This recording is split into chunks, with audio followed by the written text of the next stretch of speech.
Got a new phone and want to move your TikTok account? In this video, I will show you how to transfer your TikTok account to another phone quickly and safely step by step.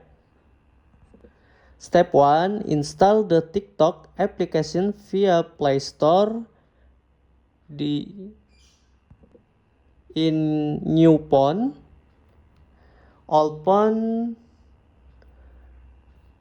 click tap profile, tap three lines, tap setting in privacy, tap account information.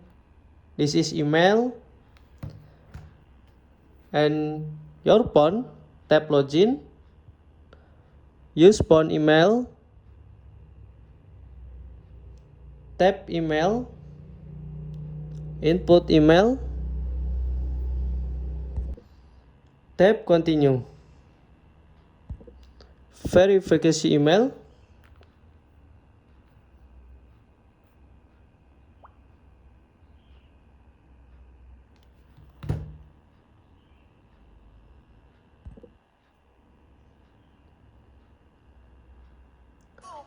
done.